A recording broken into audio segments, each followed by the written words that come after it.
बुद्ध मंगल में पूजनीय संत समाज, सम्माननीय भक्त सज्जनों, भक्तिमयी श्रद्धा मूर्ति माताओं बहनों,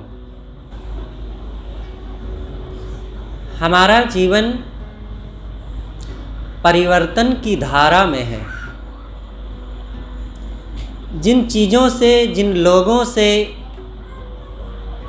हमारा संबंध है और जिन जगहों में रह रहे हैं, वहाँ की सब चीज़ें बदल रही हैं।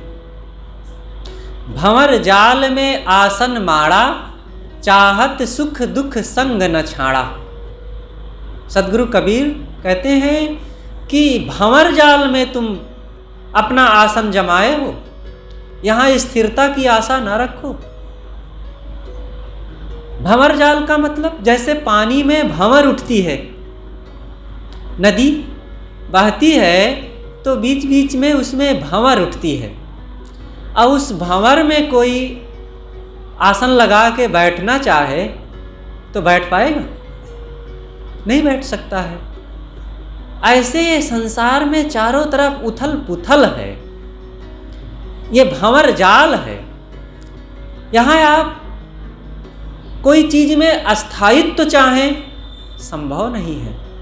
और मन कहता है कि जो प्रियता, जो अनुकूलता, जो सुंदरता और जो संपन्नता घर परिवार शरीर की हो गई है, वो बदलने न पावे। क्या ऐसा संभव हो सकता है? नहीं संभव है। हर चीज को बदलते हुए देखने के लिए तैयार रहिए।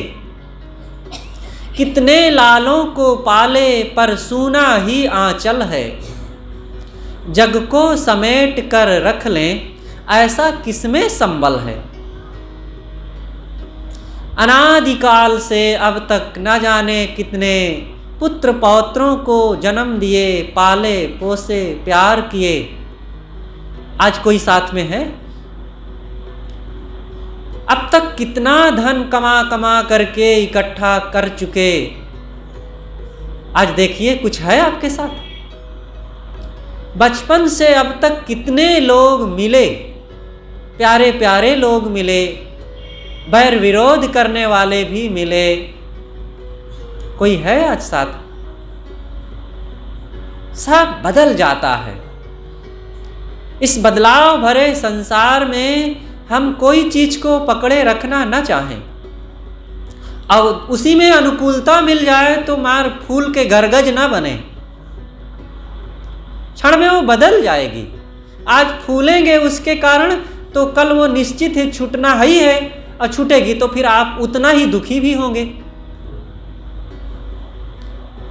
कोई चीज छूटने, बदलने, टूटने, बिगड़ने से रुक नहीं सकती है। आप दुख और सुख से ऊपर उठिए। सुख दुख में जो उलझा है वो जीवन हार गया है। सद्गुरु अभिलाष देव जी की ये पंक्ति है।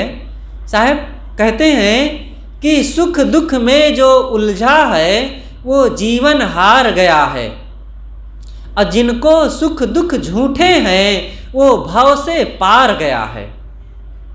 सुख दुख से ऊपर रहिए।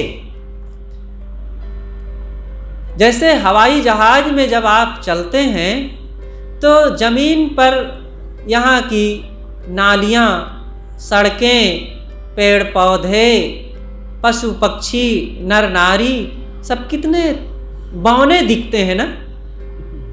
बड़ी बड़ी नदियाँ नाली जैसे लगती हैं। आदमी तो छोटा सा, वो चींटी जैसे दिखते हैं। इसलिए इस परिवर्तन से अपने मन को अलग रखो। कुछ है नहीं स्थिर। सद्गुरु कहते हैं भूला लोग कहें घर मेरा, जा घर में तू भूला डोले, सो घर नाही तेरा। हाथी घोड़ा बैल बाहना, संग्रह कियो घनेरा, बस्ती माँ से दियो खदेरा, जंगल कियो बसेरा। गांठी बांधी खर्च नहीं पठियो, बहुरी न कियो फेरा। बीबी बाहर हरम महल में बीच मियाँ का डेरा। नौमन सूत अरुझ नहीं सुरझे जन्म जन्म उर्झेरा। कहें कबीर सुनो हो संतों यह पद का करो निबेरा। वे लोग भूल में हैं, असावधानी में हैं, जो लोग कहते हैं कि यहाँ जो मिला है ये बैगवा में, बड़गांव में, मंझनपुर में, इलाहाबाद में, कलकत्ता में, नागपुर में जो घर मिले हैं ये हमारा है। हमारा है? हमारा नहीं है। रहने के लिए थोड़े समय के लिए बस अवसर मिला है हमें। किराए के कमरे को अपना कहना ये कहां तक जायज है? भाड़े के क्वार्टर को क्या तू संभाले, जिस दिन तुझे घर का मालिक निकाले। मालिक निकाल देगा एक दिन। यहां काम करो और चलो, अपना मान करके डेरा डाल के बैठने की जरूरत नहीं है।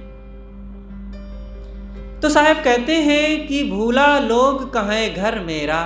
क्या वे गलत कहते हैं कि जो लोग अपना मानते हैं वे लोग भूल में हैं? आखिर अपने घर में ही तो रहना पड़ेगा। कमा करके लाएंगे तो अपने घर में ही तो रखना पड़ेगा। कोई थोड़ा थोड़ा करके जगह जगह दूसरों के घरों में खेत से कमा करके आवे, अनाज लेके आवे तो क्या वो बांटता आएगा क्या? अपने घर में लाएगा। तो क्यों ऐसा साहब कहते हैं कि वे लोग भूल में हैं जो कहते हैं घर मेरा है? साहब अब व्यवहारिक नहीं थे, वे जानते थे कि अपना मानना पड़ेगा, लेकिन उनके लिए कहते हैं कि जो लोग दृढ़ मान्यता किए बैठे हैं ये छूटेगा नहीं कभी, जो ऐसा मान रखे हैं उनके लिए साहब कहते हैं अपना मानो। थोड़ा सा मानना चाहिए। कैसे मानना चाहिए? थोड़ा सा वो धाय जैसा। धाय का उदाहरण याद कीजिए। बालक केरी धाय जो आपन जानत नाही। धनियों के यहाँ बच्चों को पालने पोषने के लिए धाय होती है, नौकरानी। और वो बच्चे को आजकल तो सामान्य जगहों में, बड़े घरों में, देहातों में भी आने लगी हैं अब वो बच्चे पालने के लिए। फुर्सत कहाँ है माताओं को? जन्म दे दिए, इतना ही बड़ी बात है। अब उनको कहीं इधर भागना उधर भागना, नौकरी चाकरी की जिम्मेदारी ले ली है।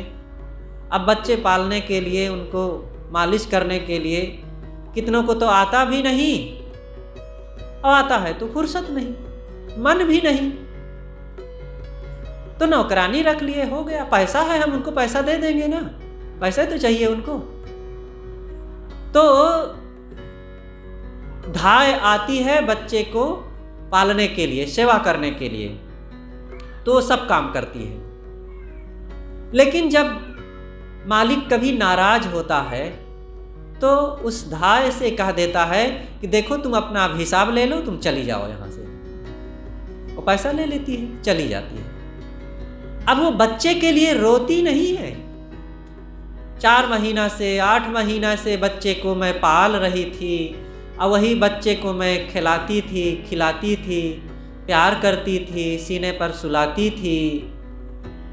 अब उसको मैं छोड़ करके जाऊं तो हाय मेरा क्या होगा, मेरे कैसे दिन कटेंगे, और इस बात को याद करके वो रोवे।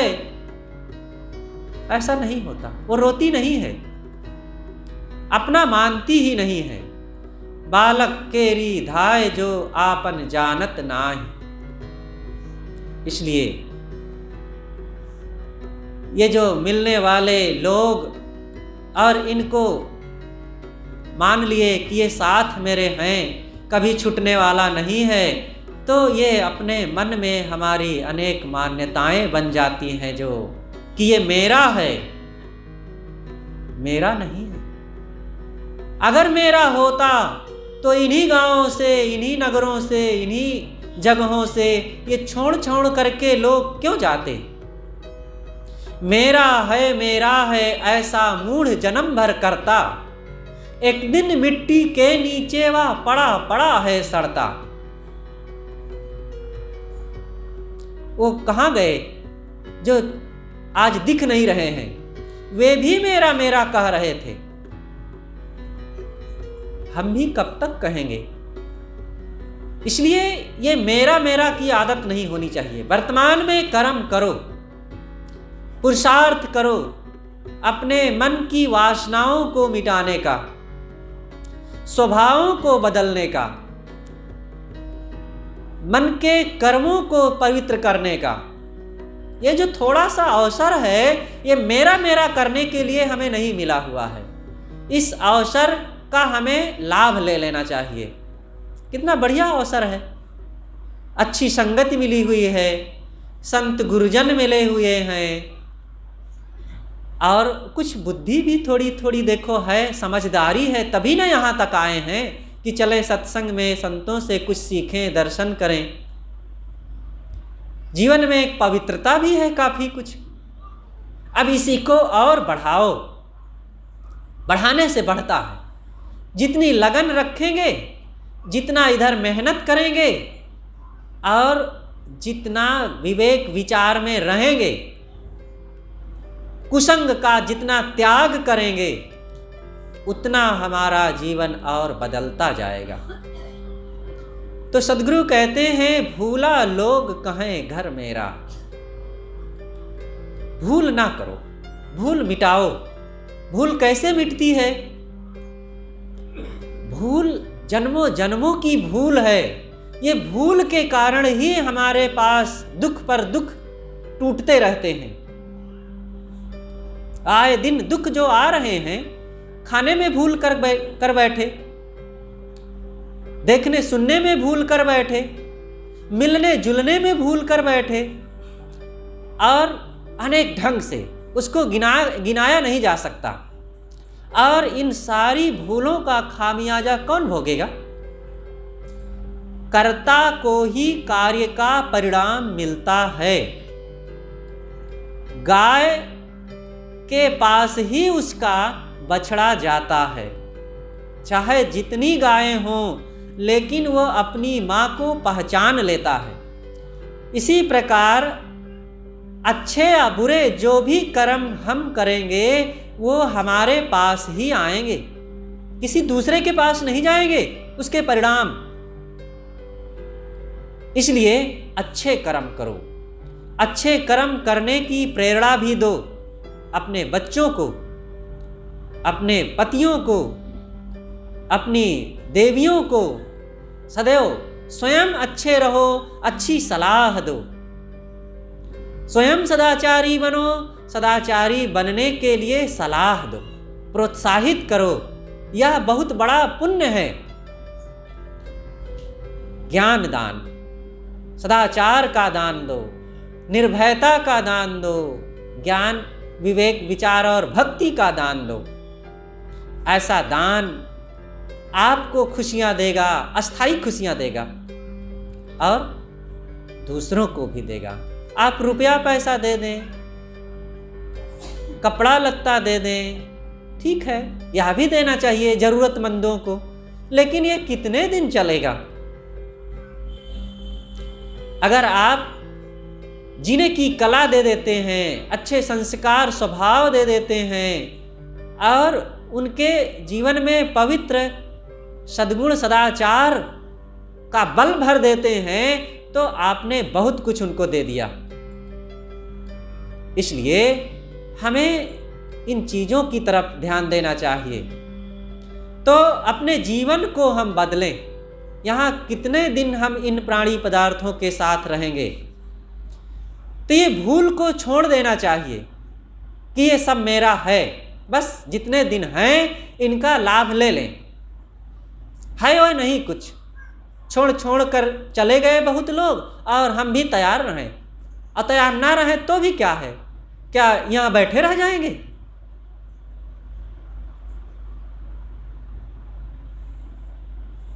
कबीर गाफिल क्या फिरे क्या सोवे घनघोर, तेरे सिरहाने यम खड़ा ज्यों अंधियारे चोर।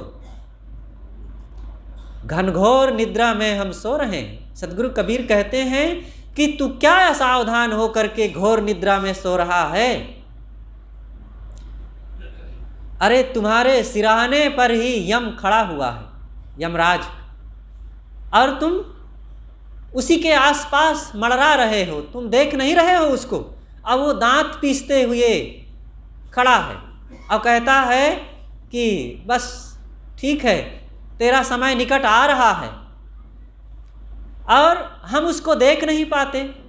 और यमराज बस समय की प्रतीक्षा करता है, और जैसे समय आता है और हमें एक बार में दबोच लेता है।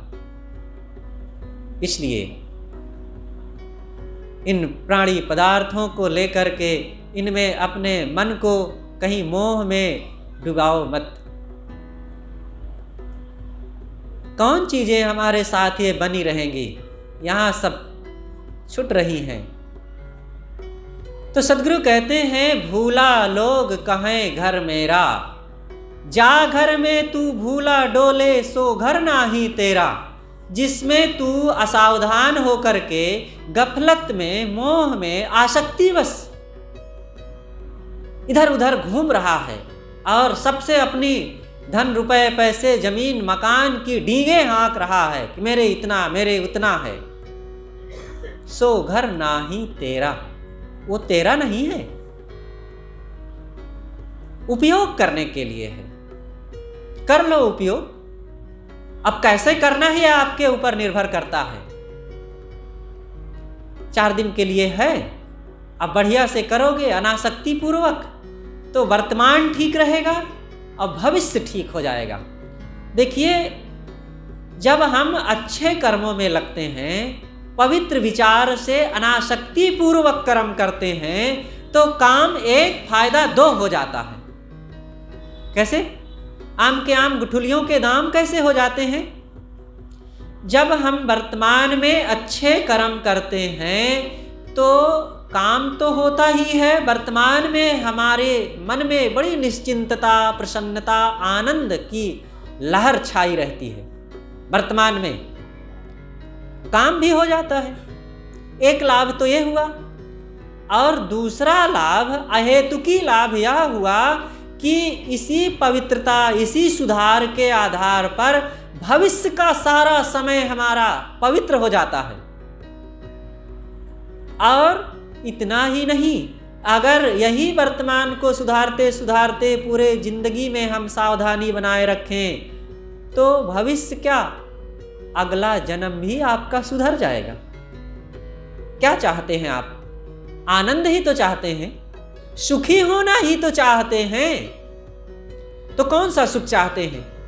क्षणिक सुख कि अस्थाई सुख? छोटा वाला सुख कि बड़ा वाला सुख? अभी हम किसी से, बच्चे से भी पूछें तो वो बता देगा कि बड़ा वाला सुख, अस्थाई वाला सुख, जो रोज रोज रहे वही वाला सुख।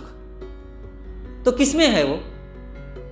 बीड़ी में है, तंबाकू में है, शराब में नहीं, पवित्राचार में है, पवित्र खान पान में है, पवित्र रहन सहन में है, और आत्मचिंतन में है, संयम साधना में है, मन इंद्रियों को व्यवस्थित रखने में है।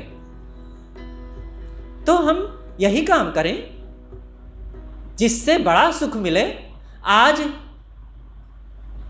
बड़ा सुख है यही कि वर्तमान में बड़ी निश्चिंतता, निर्भयता, प्रसन्नता है, और उससे भी बड़ा सुख यह है कि भविष्य उज्जवल हो जाता है, मंगलमय हो जाता है। इसलिए साहब कहते हैं कि ये क्षणिक चीज़ों में बहुत अपने मन को डुबाओ मत। जा घर में तू भूला डोले सो घर नाही तेरा। जिस घर में तुम असावधान होकर के भूले भूले घूम रहे हो वो तुम्हारा नहीं है।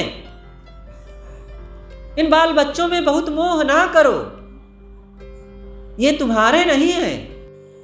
एक बार भ्रमण करते हुए सदगुरु कबीर साहब किसी राज दरबार में पहुँचे। राजा से मिले और राजा से कहे कि राजन, आप भी कुछ भजन भक्ति में मन लगाया करो, सेवा सत्संग में ज़्यादा समय दिया करो, आत्म कल्याण का काम करो, मन तथा इंद्रियों में स्वस्थता लाओ। जीवन क्षणिक है, ये केवल राजकाज में, बाहर की दुनियादारी व्यवस्था में ही अपने मन को बहुत मत डुबाए रखो। तो राजा ने कहा कि महाराज, इतनी व्यस्तता है, राजकाज देखना, मंत्रिमंडल को संभालना और प्रजा को देखना, उनकी ज़रूरतों को पूरा करना, और फिर हमारे रानियां हैं कई, बाल बच्चे हैं कई, इन सब को भी देखना पड़ता है, फुर्सत नहीं मिलती है भजन भक्ति करने के लिए। तो अब सदगुरु कबीर थोड़ा समझा करके आगे चल दिए। आगे गए, कुछ ही दूर पर किसी गांव में ठहरे हुए थे और 2 दिन बीता। अचानक सदगुरु कबीर साहब जी के पास सूचना गई कि साहब, वो राजा का तो शरीर छूट गया। साहब लौट पड़े, आए, अभी उनका शरीर रखा हुआ था, अंत्येष्टि ना हुई थी। चारों तरफ लोग रो रहे थे, रानियां कुहराम मचाए हुई थी, कई रानियां थी। साहब पहुँचे और साहब ने उस राजा को याद करके एक भजन गाया। अब कहाँ चले वो अकेले मीता, उठहु न करहु घरहु की चिंता, खीर खाड़ घृत पिंड सवारा, सोतन ले बाहर कई डारा, जो सिर रची रची बांधत पागा, सो सिर रतन बिडारत कागा, हाड़े जरे जैसे जंगल लकड़ी, केस जरे जैसे घास की पोली, आवत संग ना जात संगाती, काह भये दल बांधल हाथी, माया के रसे ले न पाया, अंतर्यम बिलारी होई धाया, कहाँ ही कबीर नर अजहु न जागा, यम का मुक दर मांझे सिर लागा। तो ये अपनी मानी हुई ये चीज़ें, प्राणी पदार्थ, यहाँ सब यहीं रह जाने वाली चीज़ें हैं, कुछ साथ रहता नहीं है। ये जवानी, ये धन, ये सुंदरता, ये परिवार, ये जमीन, ये ऐश्वर्य किसके साथ जाने वाला है? सदा न कोयल बोलती, सदा न खिलते फूल, यह अवसर तब ही मिले जब पुण्य होए अनुकूल।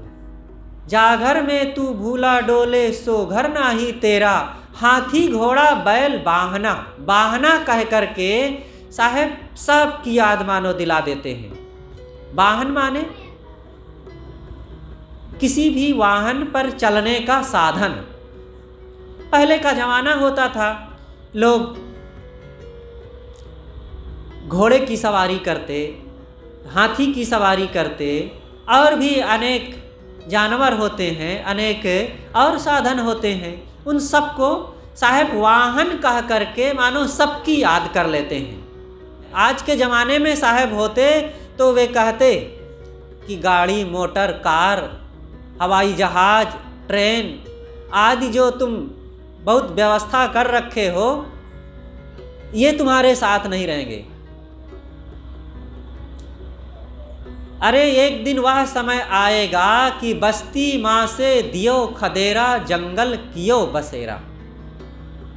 बस्ती में से खदेड़ दिए जाएंगे हम। बस्ती जहाँ रहते हैं उसे बस्ती कहते हैं। लेकिन भाई बस्ती को अच्छे ढंग से समझ लेना चाहिए। कहाँ रहते हैं हम? एक महात्मा जी बैठे थे एक बगीचे में, एकांत स्थल में। इतने में एक नवयुवक आया, घोड़े पर सवार था और आया, अनजान रास्ते से, दूर से कहीं आया था और उसको अपनी जवानी का, घुड़सवारी का और विद्या बुद्धि का बड़ा घमंड था। आते ही महात्मा से पूछा, ऐ जोगी, बस्ती का रास्ता किधर से है? तो महात्मा जी को लगा कि इसको बड़ा घमंड है अपनी जवानी, सुंदरता, बुद्धि और ऐश्वर्य का। उन्होंने शमशान का रास्ता बता दिया, जिधर लोगों की अंत्येष्टि की जाती है, उधर का रास्ता बता दिया। तो गया, देखा आगे बहुत बड़ा शमशान, सैकड़ों कब्रें हैं, चारों तरफ सुनसान। ओ, घोड़ा लौटाया, बहुत गुस्साया और कहा, जोगी, तुमसे मैंने बस्ती का रास्ता पूछा, अब तूने मुझे क्या बता दिया, शमशान का? तब महात्मा ने कहा, मैंने सही बताया। बस्ती किसे कहते हैं? तब उन्हें कहा, जहां लोग बसते हो उसे बस्ती कहते हैं। तब महात्मा जी ने कहा कि जिस शमशान में तुम गए हो उसमें कितने लोग बसे हैं? अब तक लाखों लोग वहां दफनाए जा चुके हैं, और जो एक बार वहां बसा, वहां से हट करके कहीं गया? और जिसे तुम बस्ती कहते हो वहीं से उठ उठ करके तो वो शमशान वाली बस्ती में लोग पहुंचते हैं। तो किसे बस्ती कहें? जिसे बस्ती कहते हैं वस्तुतः वही शमशान है, वहीं तो लोग मरते हैं, वहीं से तो उठ उठ करके लोग चल देते हैं। तो इसीलिए कहा जाता है, संतों की खोपड़ी थोड़ी उल्टी होती है। बरसे कंबल भीजे पानी, कंबल बरसता है, पानी भीजता है। ऐसे ही यहाँ बस्ती और शमशान की परिभाषा है। आप लोगों को भी लगता होगा कैसे ये उल्टा बता रहे हैं, लेकिन जरा समझने की चेष्टा करेंगे तो सीधा हो जाएगा। जहाँ लोग सदैव बसें उसे बस्ती कहते हैं। कहाँ बसते हैं? शमशान में। एक बार बस गए तो बस गए, कोई मुर्दा निकल करके बाहर नहीं आया आज तक। और जहाँ बस्ती कहते हैं वहीं से चारों कोने चित्त हो करके चल पड़ते हैं लोगों के साथ, कुछ किसी के साथ नहीं रहता है। तो साहब कहते हैं, बस्ती माँ से दियो खदेरा, जंगल कियो बसेरा। एक दिन ऐसा समय आएगा कि जंगल में बास होगा। घर की नारी को कहे तन की नारी जाए, गांठी बांध खर्च नहीं पठियो, बहुरी न कियो फेरा। जिन चीज़ों को हमने जोड़ रखा है, गांठी बांध खर्च नहीं पठियो, ये बाल बच्चे जब हमारा शरीर छूट जाएगा तो ये जोड़ करके कुछ भी एक गठरी में बांध करके हमारे पास पहुंचाने नहीं जाएंगे। गांठी बांध खर्च नहीं पठियो, बहुरी न कियो फेरा। और फिर से कोई हमें लौटने वाले, मिलने वाले नहीं हैं। तो सदगुरु कबीर साहब जी कहते हैं कि बीबी बाहर हरम महल में। बीबी को तो इसने बाहर कर दिया, हरम को अपने साथ रख लिया। बीबी कौन है? हमारी सद्वृत्ति, मन की सद्वृत्ति, अच्छी भावना, सद्विचार और ज्ञान, भजन, भक्ति, सत्संग में लगने वाली मन की दशा, ये हमारी विवाहित पत्नी है। जीव के साथ ये जन्म से होती है, लेकिन इस सद्बुद्धि को, सद्वृत्ति को तो मनुष्य ने निकाल दिया, अंदर से निकाल दिया। और कुवृत्ति को, जो एक वेश्या की तरह है, कुवृत्ति को हमने अपने पास रख लिया। कोई व्यक्ति अगर विवाहिता को निकाल करके किसी आवारा स्त्री को अपने घर में रख ले तो कभी उससे शांति पाएगा? कभी उसका जीवन खुशहाल हो सकता है? ऐसा शायद कम लोग करते हैं, लेकिन अपने मानसिक क्षेत्र में अधिकतम लोग यही करते हैं। हमारी जो सद्वृत्ति है, मन की सदाचारी जो विचारधारा है, इसी को निकाल देते हैं। बीड़ी, पान, तंबाकू, शराब, गांजा, भांग आदि आदि जो ग्रहण करने की जहाँ से ये बुद्धि उत्पन्न होती है, ये सद्बुद्धि से कि कुवृत्ति से, कुबुद्धि से, कुबुद्धि से। जब सद्बुद्धि रहती है तो उसके सद्विचार रूपी, सद्कर्म रूपी पुत्र पैदा होंगे, और कुबुद्धि रहेगी तो कुकर्म रूपी उससे पुत्र पैदा होंगे। अब आप कुबुद्धि और कुकर्म रूपी परिवार में रहना चाहते हैं कि सद्बुद्धि और सद्गुणों के परिवार में रहना चाहते हैं? सोचिए। इसीलिए साहब कहते हैं बीबी बाहर हरम महल में। उल्टा आदमी कर रहा है, उल्टा काम छोड़ें। बीच मियाँ का डेरा, इसी में लोग रह रहे हैं। मियाँ जी कभी सुख नहीं पाएंगे। मियाँ ये जीव है। नौमन सूत अरुज नहीं सुरझे, जन्म जन्म उर्झेरा। नौमन, इसीलिए ये उल्टा काम करने लगे। परिणाम ये हुआ कि नौमन सूत उलझ गए। नौमन साहेब ने बार बार बीजक में, अपनी वाणियों में नौ शब्द का प्रयोग किया है। नौ, नौ का मतलब क्या होता है? पंच विषय और चतुष्टय अंतःकरण। उदाहरण में भी कई कहावत भी लोग कहते हैं, ना नौमन तेल जुटेगा ना राधा नाचेगी। चलते चलते पग थका नग्र रहा नौ कोस। नौ का मतलब नौ सबसे बड़ी संख्या होती है। 1 2 3 4 5 6 7 8 9, 9 हो गई। 9 के बाद 10वीं कोई संख्या नहीं है। अगर 10 बनाना है आपको तो 1 के सामने फिर 0 रखिए, तब 10 बनेगा। लेकिन संख्या में 9 ही कुल संख्या है, अलग अलग जो है, और इसी में एक दूसरे को जोड़कर 0 मिलाते हुए फिर बढ़ाया जाता है, तो कुल 9 संख्या होती है। तो इसीलिए कहा जाता है 9। तो साहब यहाँ कहते हैं नौमन सूत अरुझ नहीं सुरझे। 9 यहाँ पर नौमन सूत कैसे? हम लोग देखो कंठी पहनते हैं, थोड़ा सा धागा होता है, यही उलझ जाता है तो कई बार बड़ी दिक्कत होती है। और नौमन सूत हो, कितना ज़्यादा होता है, और वो उलझ जाए, उसको सुलझाने में कितनी मेहनत पड़ती है, बड़ा मुश्किल। ये 9 क्या हो सकता है? सब लोग ध्यान देंगे। 9 है पंच विषय, 5 विषय और चतुष्टय अंतःकरण, शब्द स्पर्श रूप रस गंध, ये 5 विषय हो गए। और मन बुद्धि चित्त अहंकार, ये चतुष्टय अंतःकरण हो गए।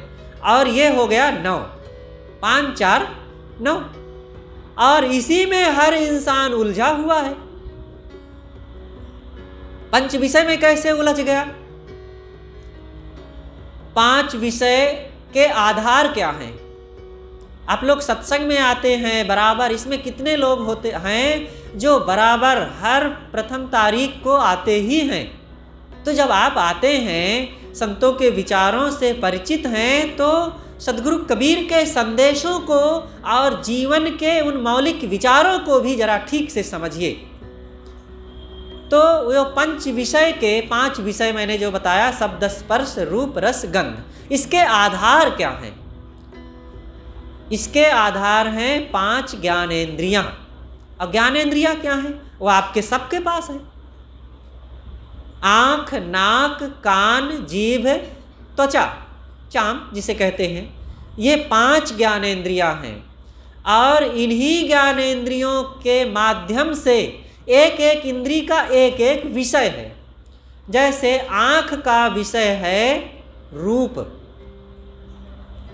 कान का विषय है शब्द, जीभ का विषय है रस, नाक का विषय है गंध, और त्वचा का विषय है स्पर्श। तो ये अलग अलग कितना वैज्ञानिक है। 5 ज्ञानेंद्रियों के 5 विषय हैं। और ये 5 ज्ञानेंद्रियों का जब दुरुपयोग करते हैं तो पंच विषयों में हमारा मन उलझने लगता है, और फिर चंचलता बढ़ने लगती है और दुख शुरू हो जाता है। दुख का सृजन ऐसे ही होता है जब हम समझदारी पूर्वक जिंदगी को नहीं, इसमें विद्या की बहुत जरूरत नहीं है। इतना पढ़े लिखे हों तब हम आँख को संभाल पाएंगे साहब, हम तो कम पढ़े लिखे हैं, कैसे आँख को संभाल पाएंगे कि रूप में वो ना भटके? ऐसी कोई बात नहीं है। इतना पढ़े लिखे बुद्धिमान या धनवान हो तब हम जीभ पर कंट्रोल कर पाएंगे साहब, हम तो कम पढ़े लिखे अनपढ़ हैं, कैसे ऐसे कर पाएंगे? बिल्कुल ऐसी कोई बात नहीं है।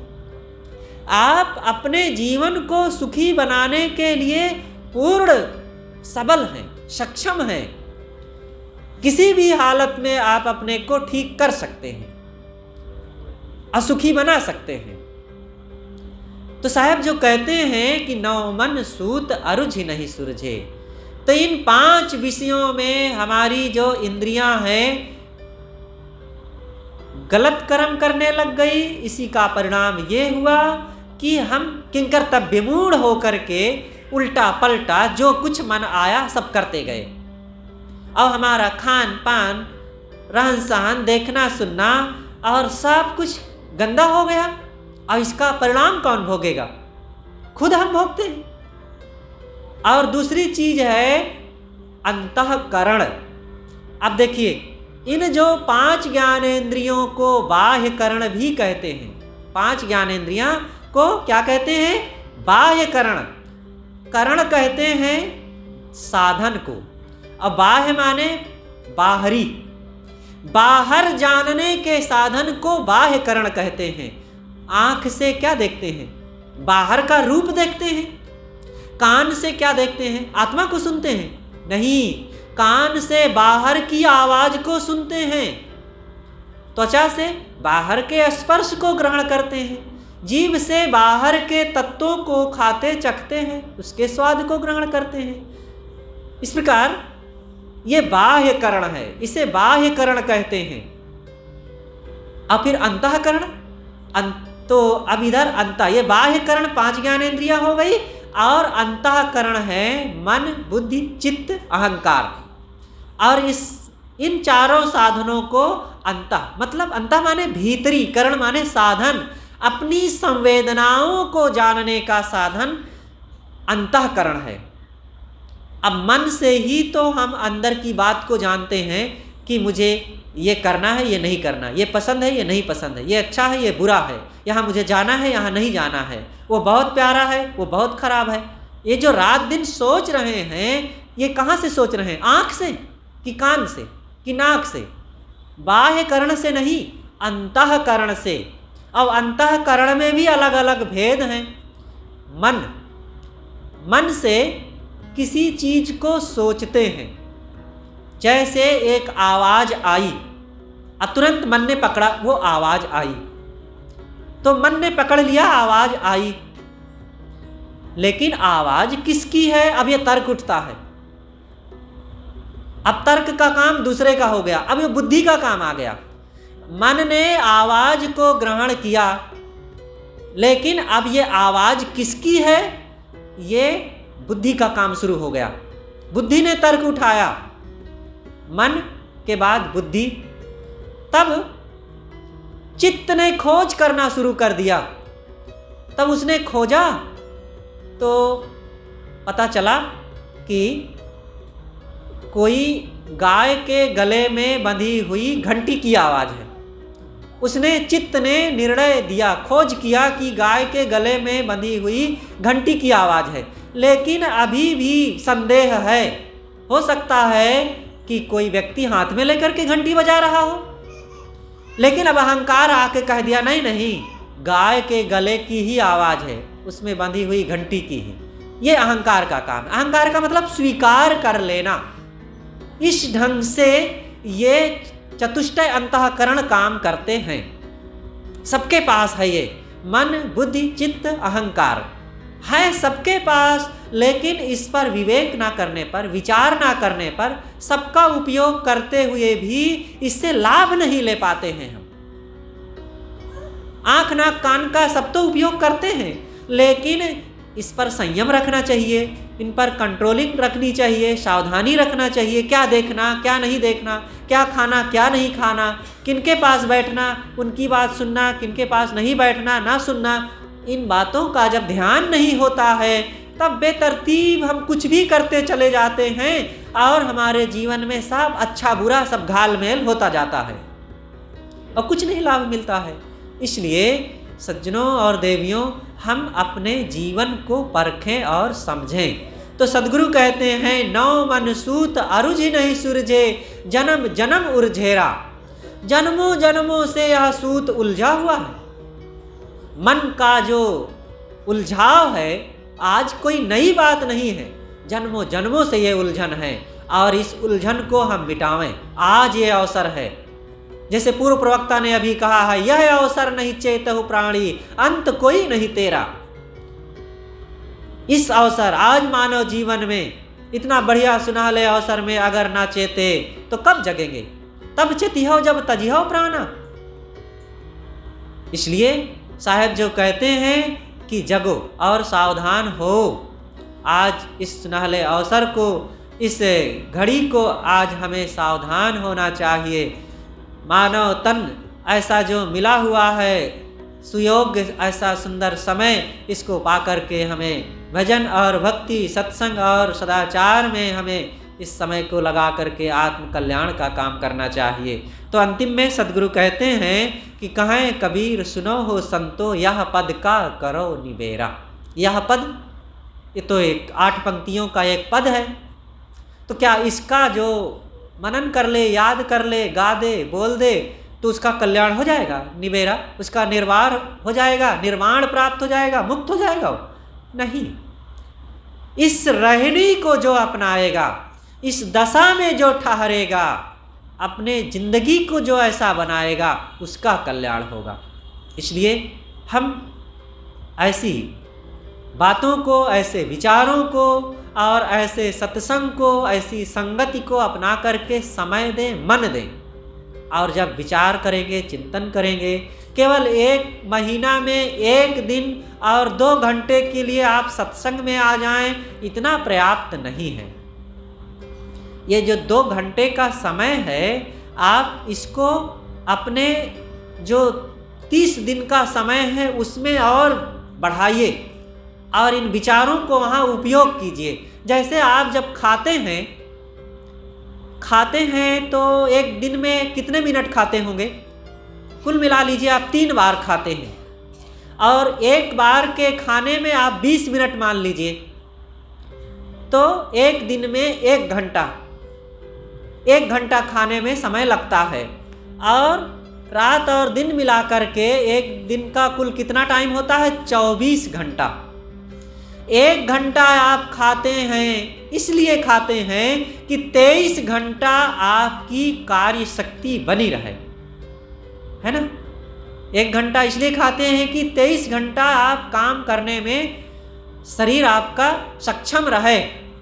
और 23 घंटा इसलिए काम करते हैं कि आप आराम से बैठ करके 1 घंटा खा सकें, है ना? एक दूसरे में कितना जुड़ा हुआ है विचार है।